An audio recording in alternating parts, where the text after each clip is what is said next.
नमस्कार दोस्तों, आज की इस वीडियो में मैं आपका बहुत बहुत स्वागत करता हूं। तो चलिए शुरू करते हैं आज की हमारी एक्सरसाइज और देखते हैं हमारा आज का टॉपिक क्या है।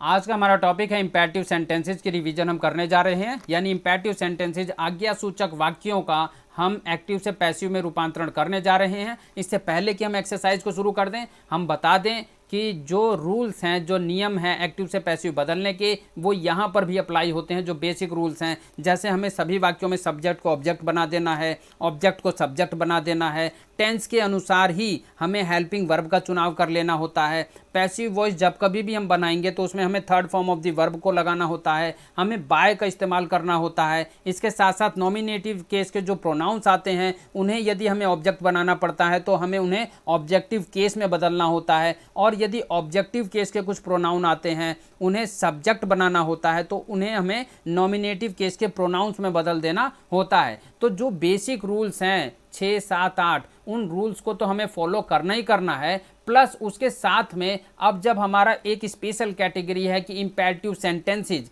यानी आज्ञा सूचक वाक्य, तो फिर इसमें हमारा वाक्य का क्या स्ट्रक्चर रहता है वो आपकी स्क्रीन के ऊपर अब आ चुका है। जैसे हमें इसमें लेट का इस्तेमाल करना है, फिर हमारा न्यू ऑब्जेक्ट आएगा, उसके बाद यदि नेगेटिव है तो नॉट बी लगाना है, अन्यथा हमें बी लगाना है, और फिर हमें third form of the verb का इस्तेमाल करना होता है। इसके साथ साथ कुछ और भी जानकारियां हमें पता होनी चाहिए। जैसे यदि हमें सब्जेक्ट के अंदर, वाक्य के अंदर देखना है कि भाव क्या है। यदि प्रार्थना वाला भाव है, प्रार्थना वाला भाव है, तो हमें इंग्लिश में उसे पैसिव बनाते समय लिखना है यू आर रिक्वेस्टेड टू।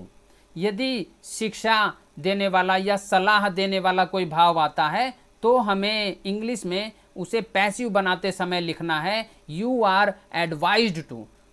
और यदि कोई आदेश देने वाला भाव आता है तो हमें उसे पैसिव बनाते समय लिखना है यू आर ऑर्डर्ड टू। तो इस तरह से भाव के अनुसार हमें कुछ शब्दों का चयन करते हुए एक्टिव से पैसिव बना देना होता है।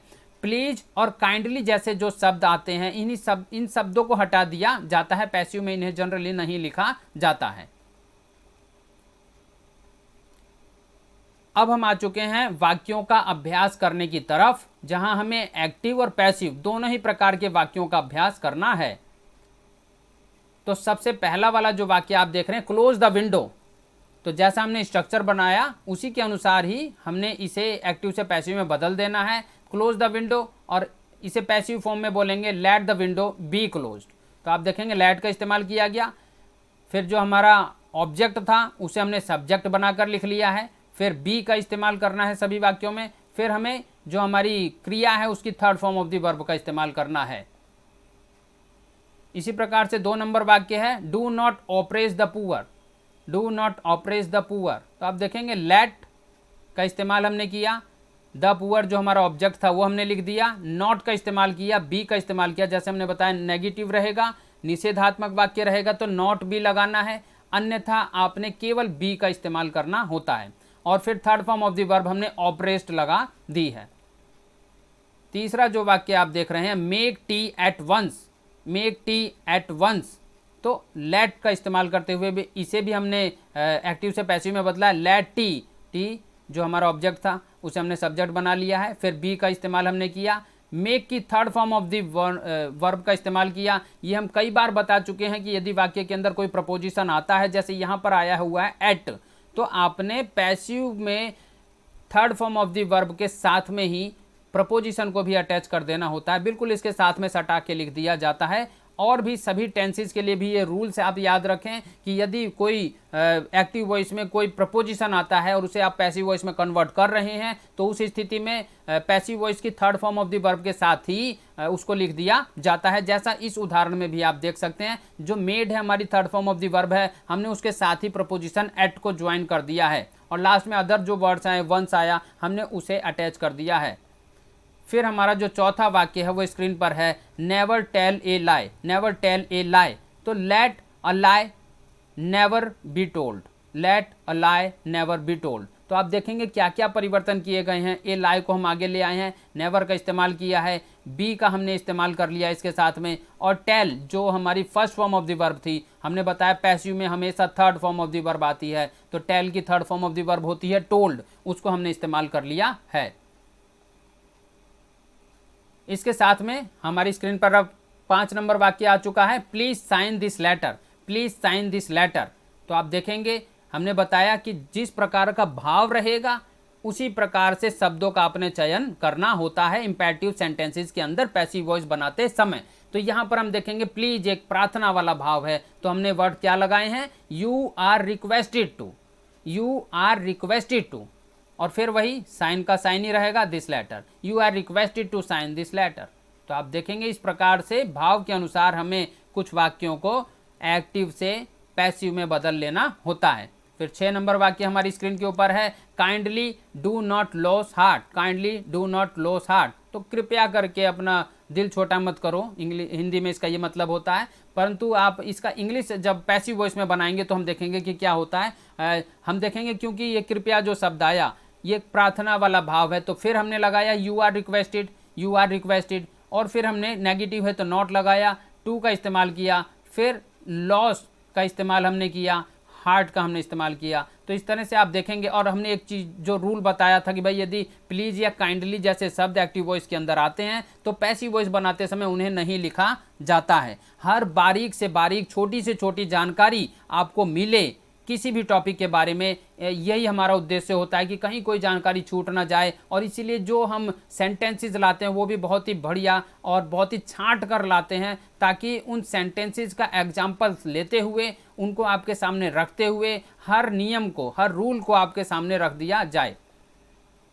फिर जो हमारा अगला सेंटेंस है, be off my side, be off my side, तो you are ordered to be off my side, you are ordered to be my off my side. तो इस तरह से आप सेंटेंस को देखेंगे क्योंकि यहाँ पर एक आदेश दिया जा रहा है, तो इस आदेश वाले वाक्य में भाव के अनुसार हमने ऑर्डर टू का इस्तेमाल किया है और बी का इस्तेमाल किया है, और बाकी तो वर्ड्स जो अदर वर्ड्स हैं उनका इस्तेमाल हमने किया है।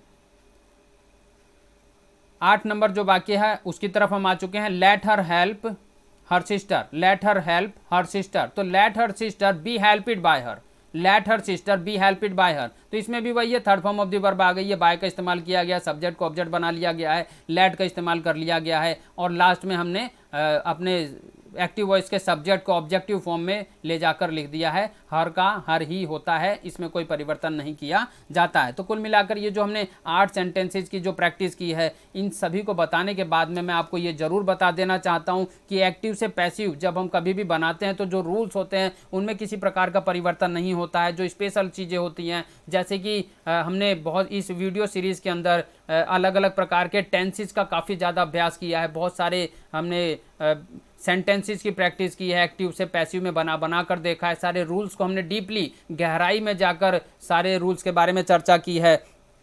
परंतु कुल मिलाकर जो बच्चे नए हैं, जिनको ज़्यादा जानकारी नहीं है, उनकी जानकारी के लिए मैं बार बार बताता हूं कि एक्टिव से पैसिव बनाना ऐसी कोई बात नहीं है कि बहुत बड़ी महाभारत है, बहुत ही छोटी सी बात है। 7 या 8 रूल्स को अगर आप फॉलो कर सकें तो आप खुद भी एक्टिव से पैसिव बना सकते हैं। और वो 7-8 रूल्स यही हैं जो मैं बार बार बताता हूँ कि जी आपको सब्जेक्ट को ऑब्जेक्ट बना देना है, ऑब्जेक्ट को सब्जेक्ट बना देना है, टेंस देख लेना है कौन सा टेंस है, और उस टेंस के अनुसार ही आपको हेल्पिंग वर्ब का चुनाव कर लेना है। अलग अलग टेंस में अलग अलग हेल्पिंग वर्ब लगाई जाती है, उसके बारे में पूरी डिटेल इस प्लेलिस्ट की वीडियो श्रृंखला में शुरुआत में ही मैंने दे दी है। पैसिव वॉइस जब कभी भी हम बनाएंगे तो पैसिव वॉइस बनाते समय हमेशा और हमेशा हमने हर प्रकार के वाक्यों में केवल third form of the verb, क्रिया की तीसरी अवस्था का इस्तेमाल ही किया है। हर टेंस के अंतर्गत जो हम पैसिव वॉइस में कन्वर्ट कर रहे हैं उसमें 95% सेंटेंसेस में लगभग हम बाय का इस्तेमाल करते हैं, कुछ में बाय का इस्तेमाल नहीं होता। तो जहां पर बाय का इस्तेमाल नहीं किया जाता वाक्यों में, उसके ऊपर भी एक वीडियो इस प्लेलिस्ट में बना दी गई है। इसके साथ साथ जो और रूल्स हैं, जैसे नॉमिनेटिव केस के प्रोनाउन को ऑब्जेक्ट बनाते समय हमें उसे ऑब्जेक्टिव केस में बदल देना होता है। ये कोई बड़ी बात नहीं, बहुत ही सिंपल है। अगर आपका सब्जेक्ट है ही तो उसे हिम में बदल दो, सी उसे हर में बदल दो। इसी प्रकार से सब्जेक्ट है आई तो उसे मी में बदल दो, सब्जेक्ट है वी तो उसे अस में बदल दो, सब्जेक्ट है यू तो उसे यू ही रहने दो, और इस प्रकार से, और सब्जेक्ट है दे तो उसे देम में बदल दो। इस प्रकार से हमें परिवर्तन करने होते हैं। और जब कभी भी ऑब्जेक्टिव केस के प्रोनाउन को हम सब्जेक्ट बनाते हैं तो उसे नॉमिनेटिव केस के प्रोनाउन में बदल देते हैं। जैसे देम रहेगा तो उसे हम दे में बदल देंगे, हिम रहेगा तो उसे हम ही में बदल देंगे, हर रहेगा तो उसे हम सी में बदल देंगे, अस रहेगा तो उसे हम वी में बदल देंगे, अगर मी रहेगा तो उसे हम आई में बदल देते हैं, अगर किसी का नाम है तो उसे हम नाम ही रहने देते हैं, यू है तो उसे यू ही रहने देते हैं, उसमें कोई परिवर्तन नहीं होता। तो यही बेसिक सी बातें हैं जो मैं आपको बताना चाहता हूं। यदि आप इन बेसिक रूल्स को ध्यान में रखें तो डेफिनेटली 100% सही रूप में आप स्वयं भी किसी भी प्रकार के वाक्य को एक्टिव से पैसिव में कन्वर्ट कर सकेंगे और वो 100% ठीक होगा।